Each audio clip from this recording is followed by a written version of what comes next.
Hi, Achim here from InnerSpace Explorers. As you can see, not in my normal surroundings, but somewhere else and in very nice company. Gus from Dive Talk and Juan, whom you know from other videos. We're in Florida. We are cave diving with the new Go Rebreather, which is awesome, by the way. Really good. Thank you. And so we did a really cool dive yesterday, DPV, CCR, cave dive, in Genie Springs. And Gus was posting something about it, and there was somebody coming up with a comment, which basically was... Yeah, so the idea behind yesterday's dive was to prove, not really to prove a point, but some people are saying that because the price point on the Go is $3,500 and the scrubber time is 2.5 hours, and it's like really designed for recreational diving, with recreational diving in mind, that then disqualifies it from technical diving or cave diving.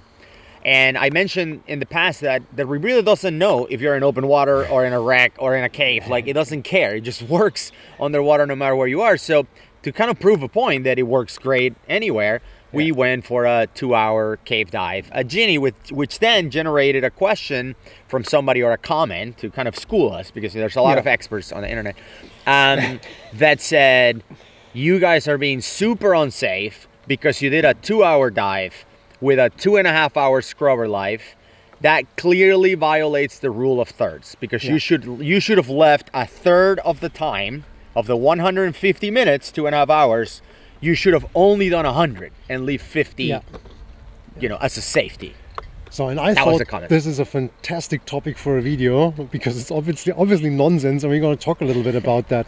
Because when you do, I mean, for those who are probably not too familiar with this, so the rule of thirds is a general rule for cave diving, thinking open circuit. So you go in, you have a certain amount of gas, and you only use 1/3 of that gas, and you spare 2/3 of the gas for an emergency exit.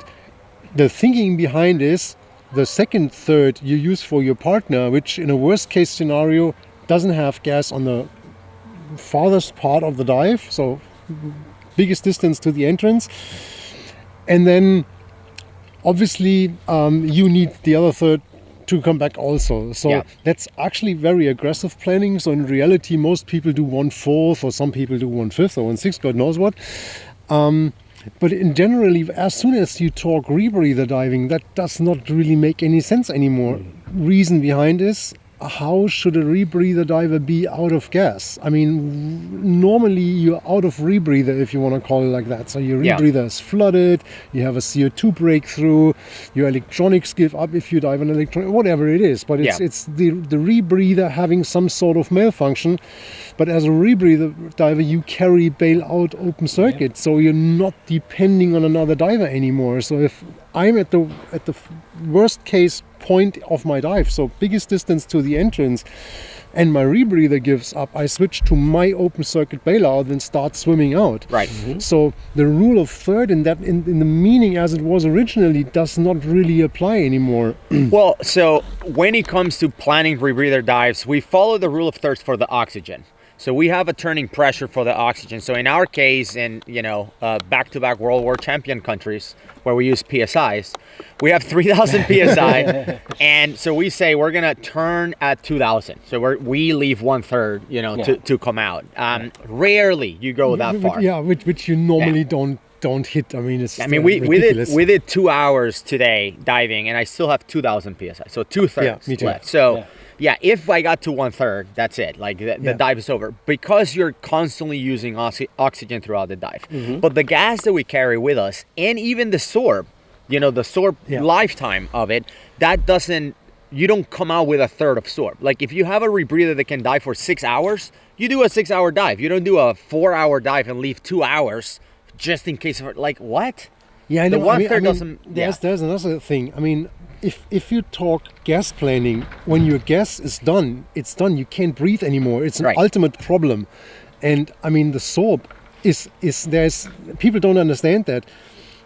The manufacturer says there's a 3-hour duration of the Sorb. So first of all, that normally this 180 minute Sorb time normally comes from a liability standpoint of view, because you have a CNS limit of 180 minutes if you dive 1.3 PO2, which is normally what they recommend. So they put it on 180 minutes. So that makes one round picture and is kind of safe. But I mean, if you go to minute 181, it's not that the Sorb doesn't work anymore. I mean, there's so many factors contributing to it. So when I did my channel dive, I mean, theoretically, the Sorb time, the time for the scrubber was 200 minutes, and I did 11 hours. And it was working fine, but I was just hanging behind a scooter and basically doing nothing. On the other hand, with the same rebreather, I was working in cold water, hacksawing through a big log of wood, and I overbreathed the rebreather within 45 minutes, and I had a CO2 breakthrough. So there's so many factors contributing to that, so that doesn't make any sense. And when you look at a cave, what we did yesterday, I mean, we went in, we did a circle basically, then we did the circle again. So we were playing around near the in entrance. A certain environment, and I mean, we've been closer to the entrance, further to the entrance, so at the calculation is a different one. When we were at the furthest point from the entrance, which was around about 2,000 feet, I would say, then the calculation is how much open circuit gas do I need to come back to the entrance breathing open circuit gas. And then this person on top came with the scooter thing. So well, you didn't calculate for the scooter. But we were three of us when we were using three scooters.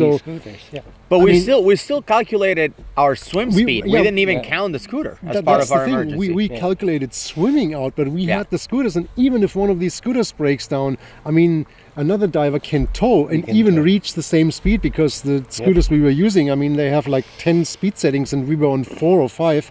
So I mean, you could speed up and pull that person at the same speed as you went in. So that I mean, people commenting. I mean, just to make it simple, if we were on the Go, which has a 2.5 hour Sorb time, and we went all the way to 2.5 hours, we could have switched to open circuit and get out of the case safely. That's how much how much the rule of thirds is not applicable as it applies to open circuit when it comes to rebreathers. We could have gone all 3/3, like all of it, and switched to open circuit and exit safely. So the point basically here is, for those who are not so deeply into it, the Sorb time basically, if you want to stick to that limit, which obviously is recommended, I mean, you go to 50% of it. And as Gus just said, I mean, if you then have to bail out and extend the time, you're in open circuit, you don't use the Sorb anymore. And it's not a hard borderline, so to speak. I mean, if you extend it or you extend it, I mean, most of the time that is completely fine. I mean, and you can't do that on your gas. I mean, if the SPG reads 0 at 0, you can't breathe anymore, but that's not the case with the Sorb. Well, during the Go course that you guys took, the virtual course, we did a dive plan that was 3 hours long. And 3 hours long, that's because it included 40 minutes of deco. So if my rebreather were to fail at the worst possible time, the deco would have pushed me to 3 hours, which you would say, but that's more than 2.5 hours. Yeah, but you're on deco, you're on open circuit, you're not using the rebreather. So at no point we violated the 2.5 hour time. I think the key there was a good bailout plan, which we had, because we, aside from the tanks that we were carrying for our bailout, we had oxygen, 100% oxygen as well. So we also staged the oxygen, but I mean, even just with the back gas, it would have been easy to swim out. So. And then we did an extra calculation with the bailout, just in case there was a diver who needed air. But so but maybe there's something none of us knows that somebody who commented on Facebook knows. And we said, please come and teach us. We invited that person to please come and give us a lecture. We're missing something. Didn't respond. Well, too bad. So anyway, I hope that clarified a couple of things. As an interesting topic, thank you very much for this wonderful time and the dives. There's probably more while we are here. Stay tuned. There's some really cool stuff coming up also with this Go Rebreather. And see you next time. Bye. Bye.